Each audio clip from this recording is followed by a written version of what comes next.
All right, Bob Knight, emergency podcast, I guess. Bob Knight passing away on Wednesday, on your birthday, Dad. Nonetheless, that was pretty weird for me. So for those who might be new to my universe or new to the show or whatever else, first of all, this is Coach Titus, my father, Indiana basketball alum. I grew up in the state of Indiana, being an Indiana basketball fan because of my father. And I think this would be overstating it, Dad, that like Bob Knight was not the link in our relationship, but if there was in fact one person who you and I like bonded through, I wouldn't say over, and we're obviously going to talk about who the man was and what he meant to us and all that sort of thing, but if there was like one man that we bonded through, if it's not Larry Bird, which it might be, it was Bob Knight. And so, yeah, I just wanted to bring you on the show and talk through both of our feelings. I guess my first question would be like, what was going through your head immediately when did I break the news to you when I called you and told you? You did, Yeah. yes. So what's like the first thing that you think of when you're told that Bob Knight has passed? Just great, just dang. I knew it was going to happen because I'd heard he was not doing well and had pneumonia a number of times over the last few months and some dementia. But still, knowing it's coming doesn't make it any easier. It was kind of a shock, to be honest. Yeah, it was weird for me that again, like no one else probably cares that much, but for me, like in Indiana, when you say the two words Indiana basketball, I think of you and I think of Bob Knight. For him to die on your birthday, I was like, wow, this is a weird deal. So he was obviously, and the word everyone's using is like complicated or complex or like he's got a complicated legacy. Which I think is very fair, but I think it's fair both ways, and I think that people that use complicated as a softer way to say that he was just an asshole, just an out and out raging asshole, I don't necessarily think that's fair. I think if you're using complicated literally as a way to say like he did a lot of great things, but he also did a lot of unforgivable things, and it's very hazy as to what that balance looked like. I feel like that's fair. What is your thought on all of that? Just like his legacy in your mind. I think he came from an army background, so everything was real structured for him, and there was a line, and you didn't cross the line. Everything was contained, and when you did get outside of that box or outside of those lines, he struggled managing that, and he was to put you back in. Mark, back in my day, coaches were to push kids to be the absolute best they could be, not physically, but although he did, I'm sure, and a Yeah. lot of coaches did back then. But it's to get out of you what you don't even see in yourself. And if you did that today, it would hurt a player's feelings and it would hurt their mommy's feelings, and we'd have all kind of social media issues. But that's why people of today look at that stuff, I think, differently than guys like me back in the day who had a high school coach that used to hit us in the legs with a towel because we weren't low enough in a defensive stance. And my Yeah. father's response was, would he hit you if you got lower? And I said, no. And he said, what are you talking to me for? Get lower. But I think, with Coach Knight pushing kids like he did, and then of course he crossed the line a few times himself and created issues and was wrong, obviously. But at the same time, it was to push and push and push to get you to a breaking point almost to find out what you've got and what your potential is. And I think that was a big part of his legacy in the practices. To clarify, you said at basketball. I did not play basketball there. Of course, Mark, you know that, but I lived with a player. So I knew kind of what was going on and some things that you and I will not talk about today. But his legacy of winning, Mark, I think you look at the first team, the 75 and 76 teams. Um, that was my senior year in high school and then my freshman year of college. So that was all just etched in my brain forever because he put together obviously a perfect team that ended up going Yeah. undefeated. When you look at the players he had a great point guard in Quinn Buckner, and Bobby Wilkerson was a great two guard that could handle a tall, lanky guy. And then Scott May was a solid forward, and Kent Benson was back in that day, a big not a whole lot different than Edie probably, but he developed a heck of a hook shot and then throw Laskowski in there and the other one I see him, his name slips me, but anyway, he did. He put together a solid team that fit what he wanted to do. The best players in the country? I don't think so. I don't think so. He had some great players, but he had a team. He had a team, and he knew what parts he wanted to put together for that team. Yeah, That's to me what made him great. You always like to say that he could take a bad player and make him good, but sometimes he would take a great player and also make that great player good because he was he had such a vision for the team that he would sometimes, like, if you were to criticize his coaching abilities, it's that like the individual wouldn't shine as much, but that was kind of by design. But at the same time, I've heard you describe it like that a million times, and I thought that was pretty perfect. That seems like a fair assessment of what he would get out of guys. He could make everybody a good player, no matter how good you are, even if you were absolutely, great. because you had to do it. And as structured as he was, Mark, offensively with the motion offense, he gave them rules and the structure. But they were able to stay, spacing 15 to 18 feet apart. If you're near the ball, you go away and screen it. If you're away from the ball, you're a cutter. At the end, the players had to make all those decisions, so they did have a bit of freedom.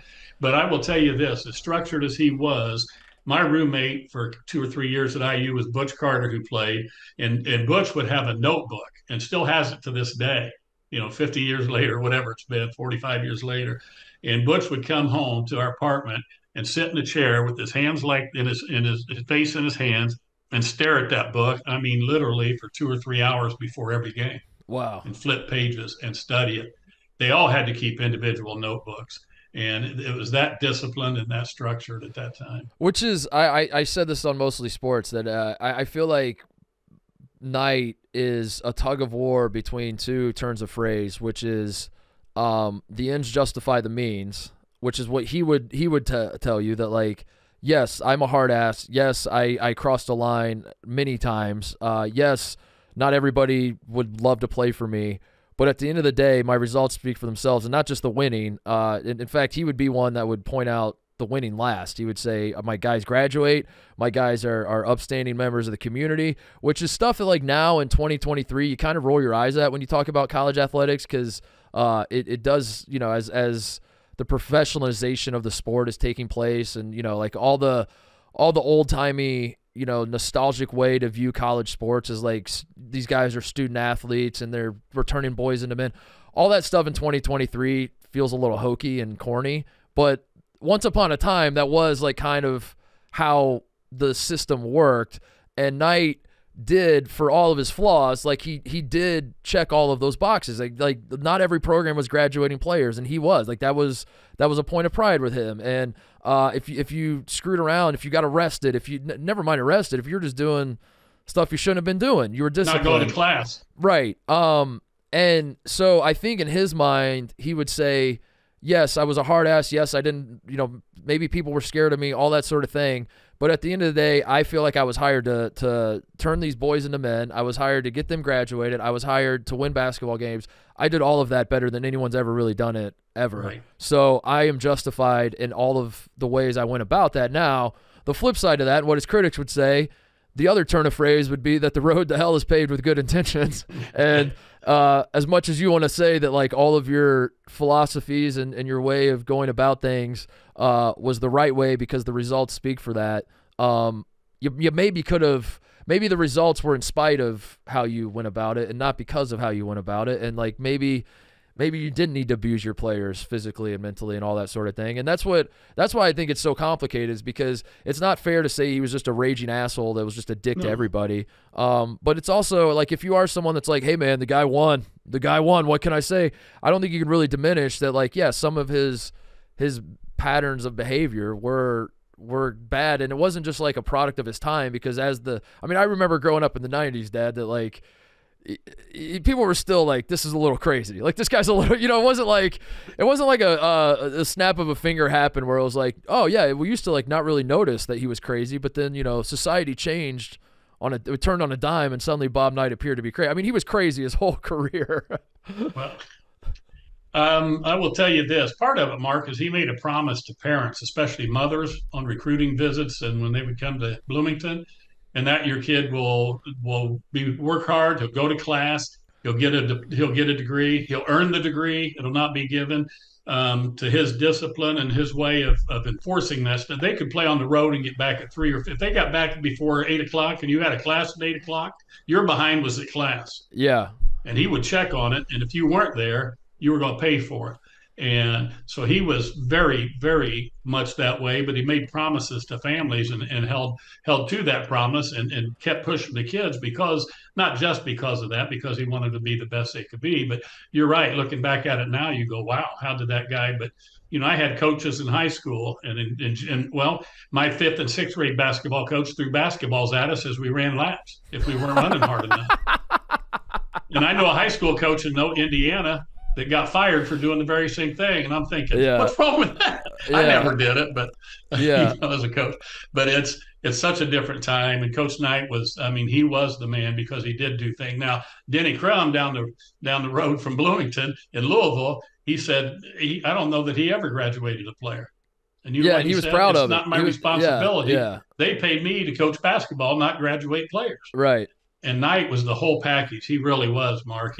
I know you wouldn't have wanted to play for him, but I would have had no problem for you and Ryan to play for the man, because it wasn't you. What do you mean you wouldn't have a problem throwing me to the wolves? Yeah, I wouldn't have had a problem with anyone else playing for him either, as long as I didn't have to. You know what? You would have seen that I wasn't nuts when I rated you. Yeah, no kidding. I gotta say, you keep talking about coaches you had when you were growing up in Indiana. They weren't even influenced by Bob Knight, really, because you were. He wasn't. No. Bob Knight wasn't Bob Knight yet until after you had kind of gotten to college. Right. Growing up in the 90s in the state of Indiana playing basketball was wild because every coach that I both had and coached against and saw and like literally every memory of every single high school coach, every junior high coach, every person in the state of Indiana ran a motion offense and thought like yelling and screaming at you was what you had to do to like get through to kids. And it was because of Bob Knight. And that goes back to like saying the ends just like the results just spoke for themselves. And I guess like if you're a basketball coach in the state of Indiana and you're like a freshman basketball coach at some high school and you're like, all right, well, I know the game a little bit, but like, how should I carry myself as a coach? You're like, why would I not carry myself like the guy that's won 3 national titles in 900 games? Right. And know, so it was. I understood how it happened, and like now as I got older, like I don't know if respect's the right word, but like I appreciate the legacy that Bob Knight has in the state of Indiana in that regard. That like the trickle down of philosophies of the game, of philosophies of how to be a leader, of all that sort of stuff could not be overstated. I mean, like I only know my experience. I only grew up in the state of Indiana, so I don't know, like what Bear Bryant was in the state of Alabama or various other coaches other places. But it would be hard for me to imagine a singular coach having more of an impact over an entire state in terms of like how you view the sport, the game that you're teaching, than what Bob Knight was to Indiana. And I appreciate it now that I'm older, but I got to say, being like 11 years old and playing for coaches that are like, get your ass on the fucking line, we're gonna run, like being 11, I was like, what are we doing? You're not Bob Knight. Yeah, but you know what, Mark, he would be the first guy to tell you to coach within your own personality and be your own person. But the philosophies, I did the same thing. He did, when he said touch a line, he didn't mean to get this close to it. He meant to touch the line. Time. If he wanted you there at 5 o'clock in 1 minute is after 5 o'clock, you're going to pay for it. You get there early and you do it. So I used a lot of those. I wasn't a yeller and a screamer though, but it's like you say, Coach Knight's influence on the state. The Indiana tagline about basketball in 49 states, it's just basketball, but this is Indiana. Yeah. And I think Coach Knight had as much to do with developing that mentality as any other person in the state ever has. Yeah, he was so. I mean, he still will be. There's still like the red sweater is iconic. The white hair is iconic. Like his entire existence. Yeah, that's just like something that I guess I want to say as we're reflecting on his life is like it's something that like I guess I just took for granted, but that was just like the way it was, that like Bob Knight was for all the legends in the state of Indiana that have played basketball, that have coached basketball, that for what that state, for what basketball means in that state, if you wanted to argue that Bob Knight is the one figure that, like, and he's not even from Indiana, he's from Ohio, he's a Buckeye. Right. But if you wanted to argue that he is like the one figure, one icon that like exists like on a different plane from everyone else in terms of just like a larger than life personality. I mean, that doesn't mean I don't mean to say that he's more important to the game of basketball than Larry Bird or Oscar Robertson or anything else, but like just his lingering impact over the entire state. Like I said, like I don't think it's just that he was a good basketball coach is the reason why every high school coach wanted to be Bob Knight. I think there was just something about his persona that even though he kind of was a dick, that represented like the people of Indiana and even the Purdue fans. Because like we talked about this before, Dad. Like Gene Cady, it's not like Gene Cady was Dean Smith. It's not like at IU you had like the hard ass that was like trying to yell at everybody, and then up at Purdue you had like the guy who was throwing his arm around all his players and kissing them on the cheek and being their best friend. Right. Gene Cady was Bob Knight. They were the same guy. Yeah. Just one of them won regular season Big Ten titles. The other one won national championships. That was like the difference between the two. Exactly. Right. But yeah, for that to kind of be, but what I was saying was like Knight's persona, I think to the outside world and certainly like people in North Carolina, I'm bringing them up just because Dean Smith was such a polar opposite with how he seemed to, his demeanor. In public. Yeah, that's true too. He could get after you. But Dean, I think like Carolina people in particular probably look at Knight and they're like, what an asshole! Like this guy sucks. Sure. But I think it represented like the people of Indiana. I do think that like that was sort of the attitude of the state, and like that was the Hoosiers. To your point, like that's kind of how you grew up that way, and you weren't even your coaches weren't influenced by Bob Knight. Like that was just kind of how. Right. So I as crazy as he was, I do think people in the state, Purdue fans would obviously tell you that they didn't like Knight, not yada yada. But again, I would point out that your coach was basically Bob Knight as well. Right. I think that's the reason that like people in the state like had such the reverence because they're like, yeah, he's kind of an asshole, but like that's what works for us. We want that's how we run things. Right. Yeah, I mean, you would agree with that? Oh, absolutely. Yeah, there's no question. I mean, he and Katie both were hard-nosed. They come from hard-nosed backgrounds, tough guys. Through that era, they grew up about the same time, and but through that era, that's just the way life was. You worked hard for everything you got. You were given nothing, and you tried not to let others down. That's the other thing, Mark. People took pride in being a part of the university. They weren't interested in their image or developing their own package for NIL and stuff like that as players. So, but no, they both remember what Katie said to you when you went to his camp and he tried to present you with 2 awards and he said, come up here, Mark. And you go, yeah. He brought back the award and it did it. You want another award. He brought it back and he goes, boy, you got some Bob Knight in you. But they got along so much because they were so much or so well because they were so much alike. Yeah. Had a great deal of respect for each other, I think. The other thing too, I just mentioning North Carolina, the thing that I think it gets lost and Knight, like he wasn't just the raging asshole, like he had the softer side or like had the respectful side, whatever else. And one of the great examples that I always point to, speaking of the North Carolina stuff, was his love of Michael Jordan, which I've seen some of the clips getting passed around yesterday when he passed. That Knight like absolutely loved Jordan, like on a level, and you hear him talk about Jordan. I mean, you hear him talk about a lot of his players. He would always stand up for his players and defend them at times. But the reverence he had for Michael Jordan was pretty freaking cool. And this coach called Michael Jordan the greatest basketball player he had ever seen before Michael Jordan played 1 second of professional basketball. And then Michael talent. That's incredible. Those clips are incredible to go back to where Knight's like I think he's the greatest basketball player I've ever seen. And you think you like put that in context of today, that like if a football guy was like, yeah, I think Caleb Williams is the best quarterback I've ever seen, you'd be like, you're insane. He'd probably get fired. You'd be like, you can't say, like, what are you talking about, dude? Yeah, right. You're insane. But Knight was saying that about Jordan, and then he ended up being not just right, but like right in a massive, yeah. Because in 1984, Bird and Magic and Dr. J and Kareem, like all these dudes, and he coached Jordan in the Olympics, and yeah, I don't. That watching those clips is fun because it does show like a. The one clip I saw was him telling the story, which I think he told on Letterman, but he was telling the story at some I think Andy Katz retweeted. So if you're listening or watching, go to Andy Katz's Twitter and scroll down, you'll find it. He was telling the story of Jordan at the '84 Olympics. He's at some luncheon or something, just speaking to coaches, and that Jordan had 19, 11, and 9 at halftime, and they're up by 29, and he's trying to motivate the team. And I don't want to spoil the story too much, but I watched that clip yesterday, and I was like, if you could just boil down who Bob Knight was into a 3-minute clip, it was that clip, because he kind of admits that he was unnecessarily an asshole, that they're up 29, and he's like, I got to figure out a way to rip into these guys. And I'm watching it, and I'm like, no, you don't, Bob. No, you don't. Right. You don't. Right. But then he tells the story in such a charming, endearing way. He's got such a great sense of humor.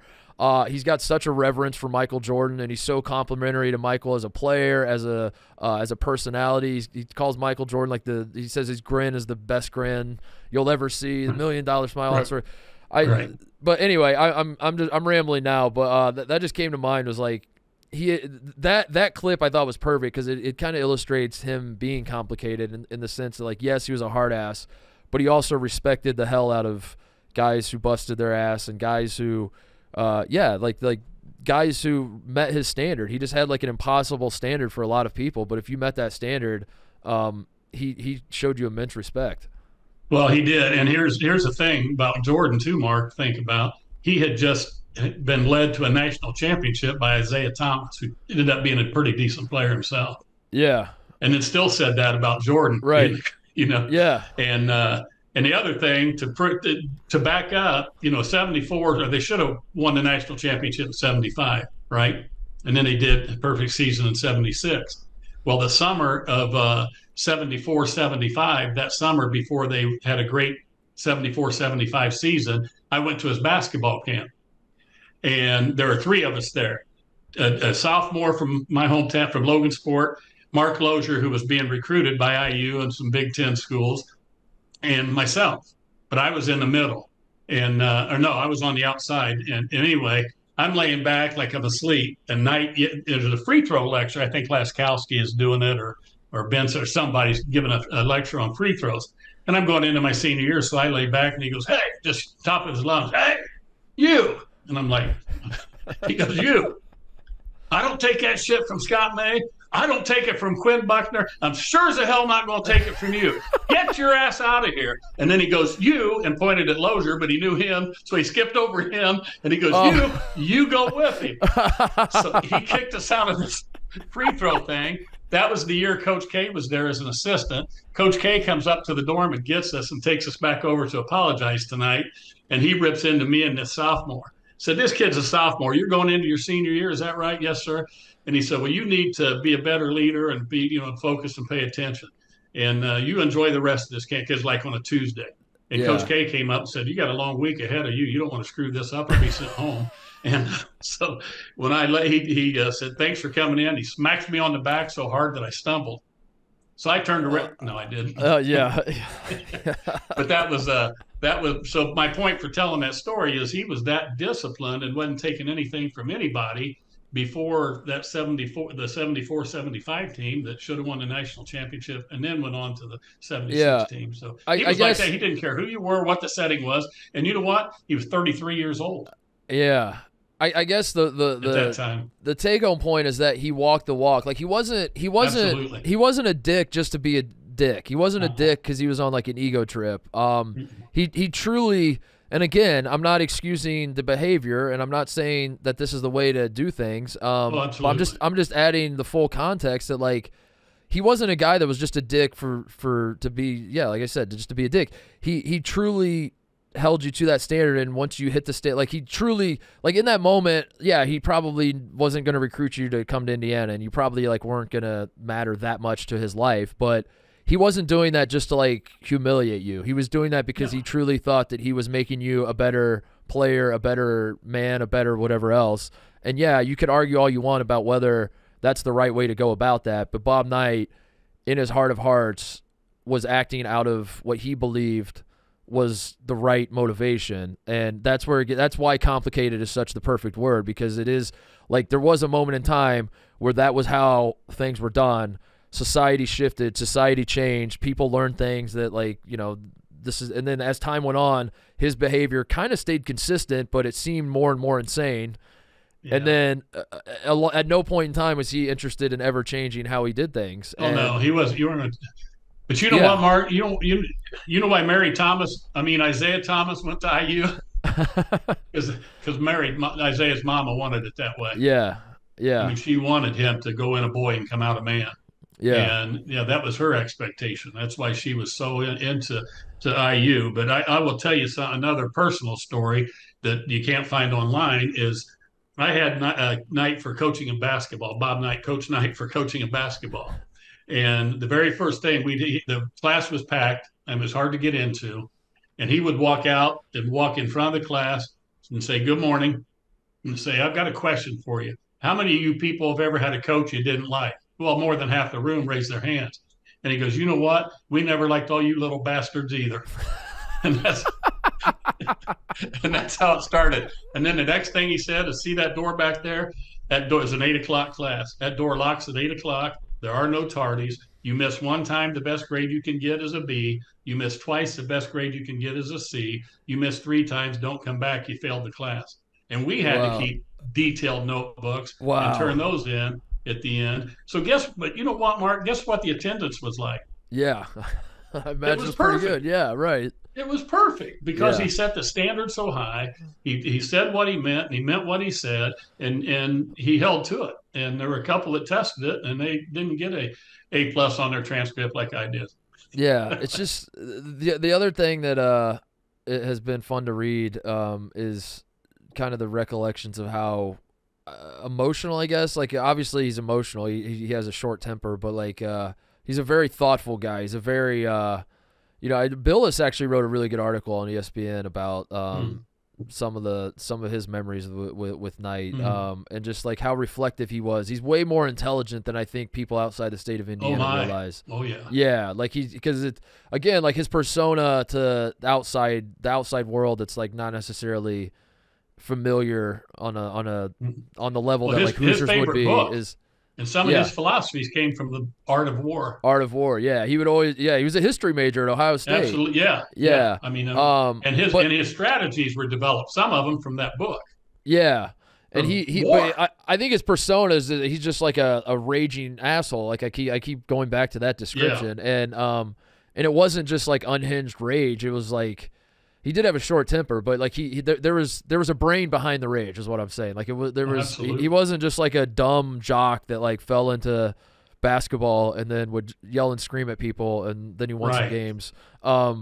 He was very calculated, very smart, very. But with all of that, Dad, I guess that is the confusing part. Is like for a guy who is so reflective and relationships mean so much to him, which is why he's an all-time, GOAT level grudge holder, and like he's but like the flip side to him being a guy who's so stubborn and holds the grudges, the reason he holds the grudges is because relationships matter to him so much. So when he feels like he's been slighted in a relationship that he valued, he will remember that for the rest of his life and he will hold that against you. And I guess like what makes it confusing for me is like for a guy who has, I do think he was so highly emotionally intelligent, and he had such an appreciation for relationships and such an appreciation for the things outside the sport of basketball. It remains very confusing and always will, like why he couldn't see that his behavior was over the line so often. Like why can't you see that like when you demean when a reporter asks you a simple question and you lash out in that way? Like surely, Bob, you can see that like that was over the line, and you should. And that's the part that like I don't think he could, Mar. I think know what I mean. I think he had no patience for stupid stuff, stupid people, stupid questions, and didn't want time for it. He was so focused on flushing that game, in a press conference, Yeah. going to the next one. He didn't like dumb questions from people or repetitive questions. But his sense of structure and right and wrong, like I said, you get outside that and it kind of almost freaked him out, Yeah. And when you attacked him or his team or his family, it got ugly in a hurry. Yeah. And his sense of way the world should be, and like you said, his someone judging him was unacceptable. Right, He was exactly. always, I guess that's yeah, the hang up that you can never reconcile, is that Bob Knight held everybody to an impossible standard, but he never really fully held himself to that standard in terms of, he did with like the punctuality and with the like the discipline and the following the law and all that sort of thing. He did not with like the relationship part of it. And none of us are perfect, but like that was something that, like, even now that he's passed, I will always just be like, that's tough. That's a tough one for me. But but I think part of him holding others to his standards was him holding himself to his standards. You know what yeah, I'm saying? I've got this ideal that you need to understand the way I do things, and you need to be on time. You need to ask intelligent questions. You need to put thought into this. And if you don't, I'm going to straighten you out. And that's part of yeah, me being holding true to yeah, my structure. Kind of. I don't yeah. know. It is. But So, I hear what you're saying, but also, like, if one of his players, like if if one of the players threw a chair during a free throw, like how would Knight have handled that? He wouldn't have turned to him and been like, good call. Yeah. Good work. No, but you know what, Mark? He was smart enough. He used to yell and scream at Butch Carter, and he'd be talking to other guys on the bench because they couldn't take it. And Butch would stand nose to nose with him, not disrespectfully, because Butch was brought up that way, and Butch was a whole lot like Knight also, and they were both hard nosed. And Coach Knight knew that Butch could take it, but he knew these other guys would melt by being yelled and screamed at. So he would, make Butch a captain, would run all that stuff through Butch. Yeah. And which was, pretty smart of him. I think there was a time, was it the what team was it that had the most losses for a national championship team? Was that 81 or 87? Indiana, you mean? Yeah. Yeah, I don't know. That's a good one question. One of their team at the time ahead. had the most losses, I think, for a national champion.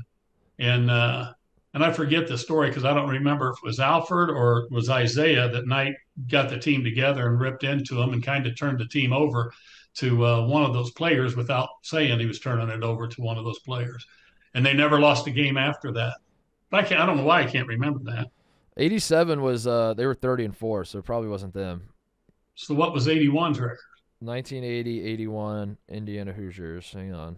Yeah. So anyway, he well, they were 26-9 overall, so it was 81. Yeah. So I think it was Isaiah that took control basically at practice, and then they never lost another game. It's your old thing of a players meeting, and then things go well. Yeah. Players only meetings. Players only meetings. Yeah. Players only meetings are undefeated, man. Yeah. So, but I will say this too, Mark, about my time there. There in 1980. They won the Big Ten and all that, but Knight hated the NBA, hated everything about the NBA. But from that 1980 team, he had 5 guys in the same team picture that had a huge impact on the NBA. Not 5 guys from Indiana, 5 guys that were on the same team at the same time and had a huge impact on the NBA. And I think that's fascinating for a guy playing for a coach that hates the NBA. Who were the guys? Well, Butch coached the Raptors. Butch coached the Raptors. Glenn Grunwald was not known as a player. He came out of Illinois, I think was before Isaiah, was the first all-state player 4 years in a row. And Glenn blew out his knee. I mean, he blew it out before his freshman year at IU. So he kind of gimped through his 4 years. But he was the president of the Raptors. And then Mike Woodson, was a coach at the Knicks. Right, of course. I've heard of him. And Randy Whitman coached at Washington and Minnesota. And then Isaiah Thomas, of course, what he did, coach the Pacers and president of the Knicks. But, I mean, just unbelievable to have that kind of an impact on a league that your head coach hated. Yeah. I just think it's fascinating. But yeah, and then Coach K is his coaching tree as well, so that he gets – how do coaching trees work? Does he get all Coach K's coaching tree as well? Is that how it – I guess that's how a tree works, right? The branch off the branch, it right? grows out, Yeah. But, Yeah. Coach K was only coach with Coach Knight 1 year, Yeah. and then took the Army job That's right. Yeah. Coach K was at IU. Yeah. For that 1 year when year. I got thrown out of camp. I think the thing that gets lost too with Knight is his sense of humor. That he was genuinely very, very, very funny. Like he was, and he wasn't funny in like an ironic way where it's like it's funny how mad this guy is at this situation. Like he was actually funny to me. And yeah, did you feel that as well? That like he was. Oh, the Bob Knight show. He Yeah. invited George King, the athletic director at Purdue, to come on to the show, and he didn't come on. So Knight had a guy bring a jackass on the show. A literal donkey. Yeah. A literal donkey came onto the set, and he said his name was Jack S. Purdue. And so he had a great sense of humor. Yeah, I think he was pretty self-aware with his sense of humor too. Yeah. Yeah. But go ahead. Sorry. Well, no. He Mark Patrick did a thing, and Knight was there, and he talked about this. Mark Patrick had to present these awards or prizes that these people won going to these different countries, and he said made some joke about Puerto Rico with Knight sitting in there after Knight punched the cop and whatever, and Knight came up and said, "You are one funny." And will you come down and do my golf outing? I mean, Mark tweeted about it, so it's public stuff. Oh, wow. Wow. Yeah. And so anyway, he went down for many years and did Knight's thing. But so Knight, here he is making fun of Knight in Puerto Rico. Said, Coach Knight decided he didn't want to go back. He's been there once. But I think to your point, like you said earlier, like I don't know if stand up to him is the right word, but if you just like, if you're not, I think you can sniff fear, and if you're someone who doesn't show the fear, he probably does respect you. Absolutely. And I think that like watching him talk about Michael Jordan, I can't help but think that played a huge part in it. Was that Michael Jordan is the player version of Bob Knight, which is to say that like Jordan is he's way more revered, obviously, and people like Jordan's legacy in basketball is a very, very positive one, obviously, whereas Knight's is probably not nationwide. Right. But they're kind of similar in the sense that like they were just insanely intense. They held everyone around them to, again, an impossible standard that like almost nobody could reach. They acted out physically Jordan punched a teammate in the face. But for some reason, like the Jordan part of it, like Jordan's was okay. Jordan's was like, damn, dude, that guy really cared about winning. And Knight's is like, like what an asshole. But whether I'm not here to say how people should feel about one or the other or anything else. No. Like Jordan is way cooler than Bob Knight. Really, it just comes down to that. But I do think in trying to just kind of connect the dots on like why a kid in 1984 playing in the Olympics for Bob Knight after Knight had just IU eliminated Jordan. That was the last game Jordan ever played, right? In '84. Yeah. In the NCAA tournament, right? I think so. He knocks Jordan out of the NCAA tournament, and then they're playing the Olympics. And for Bob Knight to say this is the greatest basketball player I've ever seen at a time when Kareem had already had like a pretty long career and been so dominant, and Bird and Magic are at the height of their powers. It probably speaks to like his he could just like pick up right away that this kid is the exact level of intense that I'm looking for in a basketball player. And I think to bring it full circle, I think that kind of explains his approach to all of it. Was like, if you can reach my level, I will respect you. And kind of talking about your Mark Patrick story, like I think Mark Patrick stepping up and having the balls to make a Bob Knight punching a cop joke in front of Bob Knight.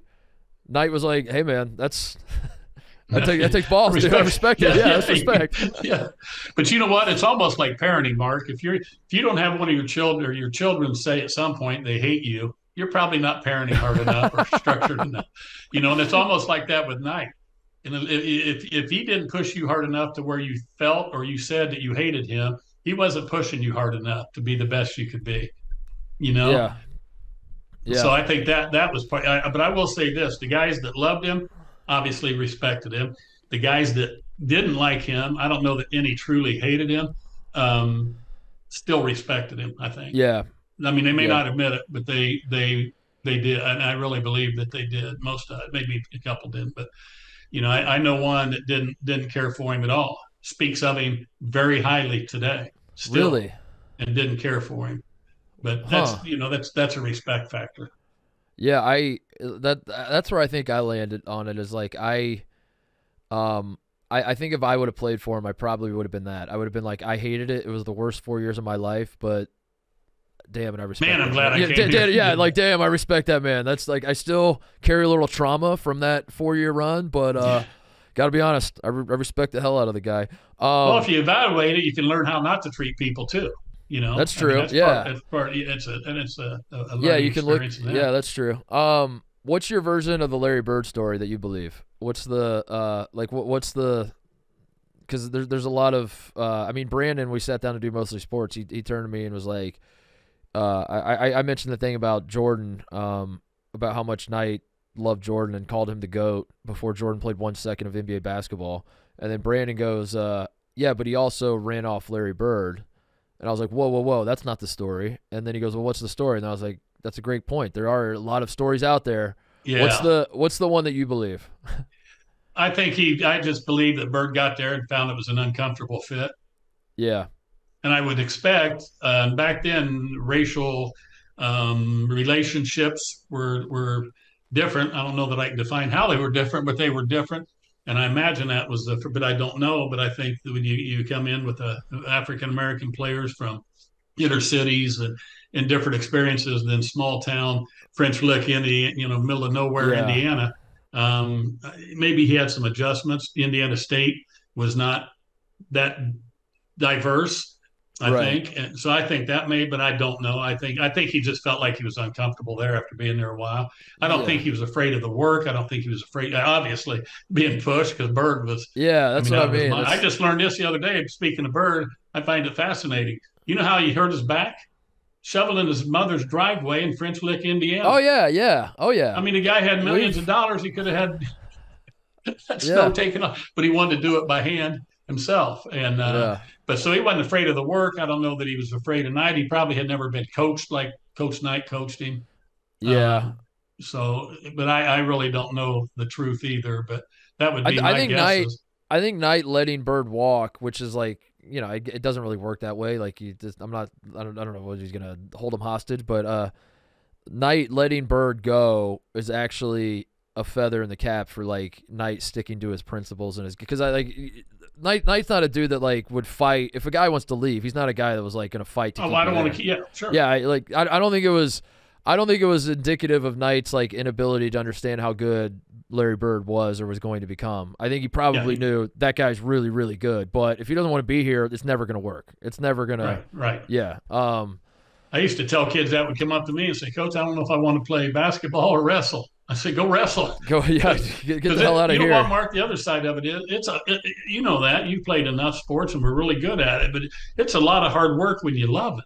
I can't imagine trying to do something you just kind of, I'd like to try, maybe I'd want to go to Indiana and try, maybe make that, Yeah. And I don't know that guy because Bird was never afraid to work, obviously. I got one story I want to share that but I'm going to share with the audience. I may or may not have told this before. My one Bob Knight story was it was 2008. It was the 2008 season. We were in the NIT. I think it was the preseason NIT. The year we won the postseason NIT, we actually played in the preseason NIT in Madison Square Garden as well. And Knight was calling it for ESPN. And so I'm warming up on the court of Madison Square Garden. It's one of the more surreal experiences of my life to be warming up in a basketball game on the court at Madison Square Garden, and Bob Knight's sitting over there about to call the game.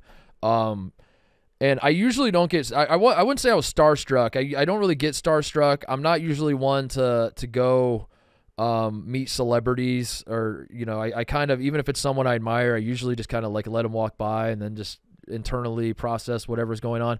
But for some reason in that moment, I was like, I want to go shake Bob Knight's hand. And I don't know what I'm going to say to him, but like, I mean, it's Bob Knight right there in Madison Square Garden. And he's just leaning up against the scorer's table with his arms crossed, waiting for the game to start. He's about to call our game.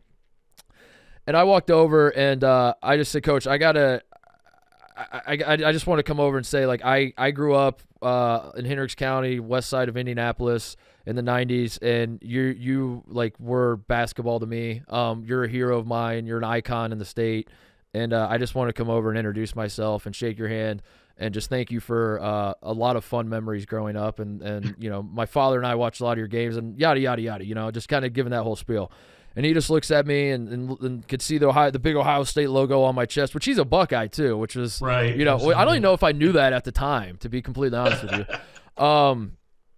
And he just looks at me and he goes, "You said you're from Indiana, huh?" And I go, "Yeah." And he goes, "Well, I tell you one thing. If I was still at IU, you wouldn't be playing for the Buckeyes. You'd be playing for me." And I was like, "Oh my God." But it was in that moment, Dad, that I realized that Bob Knight had dementia. I think that was the first. I think with Bob, I was like, "Coach, I don't think have you been watching me warm up, Coach? Because I don't think." No, he likes shooters. That's true. That's true. He probably actually could have made me a decent player. I probably would have fit well with him. I mean, hell, I grew up running his. I grew up playing for knockoffs of him. I grew up playing for the diet versions of him all my life. I'm sure when I got to IU, he would have yelled at me, and I just would have been like, "Listen, man, I'm used to this. When I've built Titus as a father, you think you're gonna scare me?" But no, that was something that, you know, I know he was just saying it, and he didn't know me from Adam, but right. To have Bob Knight say that to me in that moment, I was like, oh my God, that's incredible. But same thing though. Here's a kid coming up that's got the balls to do that. Yeah, that's true. That's true. Yeah. I mean, he's an intimidating guy. I mean, like that's Oh, beyond the demeanor. He's 6'5", like big hulking shoulders, you know, and he's standing there with his arms crossed and got the scowl on his face, and yeah. But you walked into his space and he welcomed you. I walked in with no plan either, like, because as soon as I started talking, I was like, "What am I saying to him? Like, what is the thesis of this statement? I don't really know, but yeah."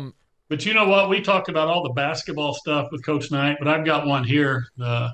She's I know her not well, but know her through my involvement at Brownsburg High School. But Angela Ganote is a news anchor in Indianapolis, and she sent this tweet out. Said, "Coach Knight," she was a cheerleader at IU back in the day. "Coach Knight yelled at me once to sit our fans down. He wouldn't allow our fans to be obnoxious when the opposing team shot foul shots. True story. We had 2 pair of shoes, so the cheerleaders never wore dirty ones on the assembly hall floor." He was the reason I went to IU. So it wasn't just the players; it's the entire state, Mark. That, you know, you got an aunt that could not watch the game at 7:30 when Coach Knight was coaching, so she would watch it delayed at 3 in the morning when it came on again.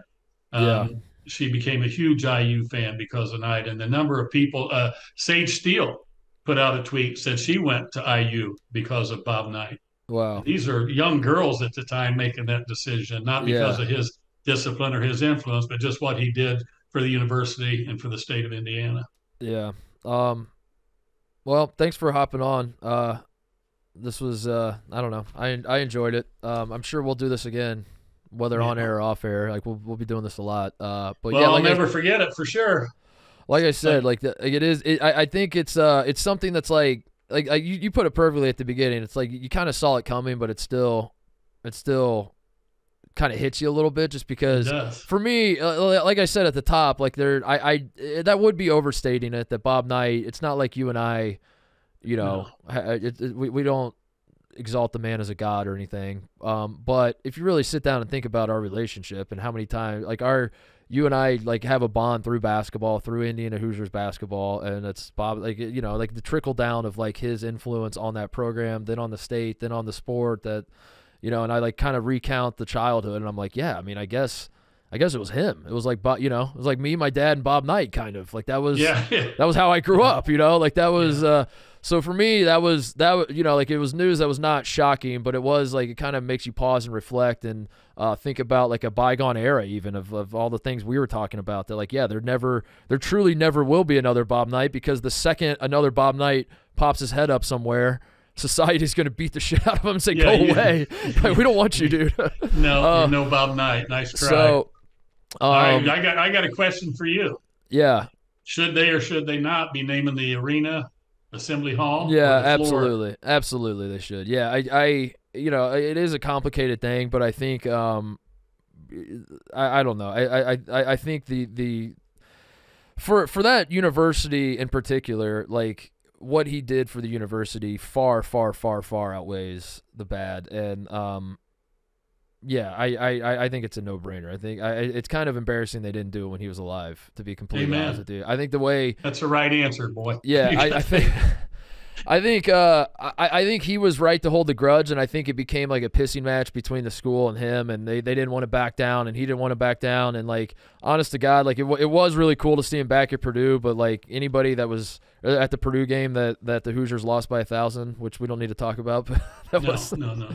But it even watching it, you're kind of like, I mean, not to be crass, but like I don't know if he's all there as that's going on, and it's like, and that kind of stunk because it's like this should have been solved years ago, and someone should have stepped up and connected bridge the gap between, like when Miles Brand died, it should have been the time, and for whatever reason it never happened. And Indiana was saying it's because Knight's hard-headed. Knight was saying Indiana doesn't appreciate me, and yeah, it does suck because the guy's a legend. He's beyond basketball, like you touched on a lot, and yeah, he's controversial to say the least, but his impact in the state of Indiana is without question, and certainly at the university is without question. So, well, Mark, there's a lot of coaches, college and high school, that go through things with administration that have no concept or understanding of what, one, the athletic program means to a university, two, what it means to a coach and the coach's livelihood that you're messing with,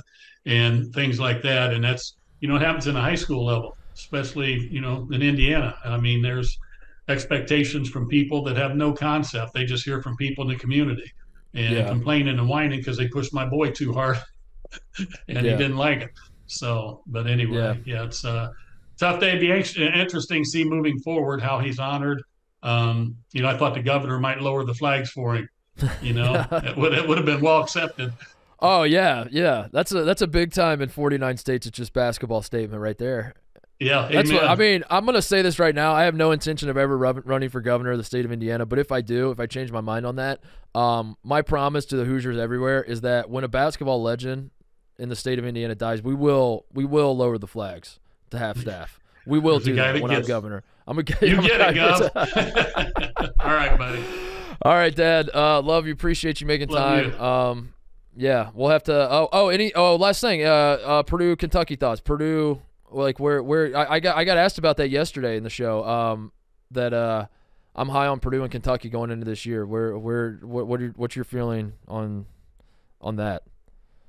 I disagree with both of them. Okay, all right, that's what you don't lose to a 16 seed and be great again. You weren't very good last year. Why are you any better this year? You got the same guys back. All right. Still with that sucky ass town of West Lafayette. Ugly school colors and a goofy nickname. So all right, well hold off for now because we're gonna. You and I both know the second Purdue loses their first game, I'm calling you and you're coming on the show. So I've got my phone with me. Don't exhaust all your bullets yet. Keep them locked in the chamber, and we'll have you back on then. So all right, Dad, love you, appreciate it. All right, you too. Take care, Marco.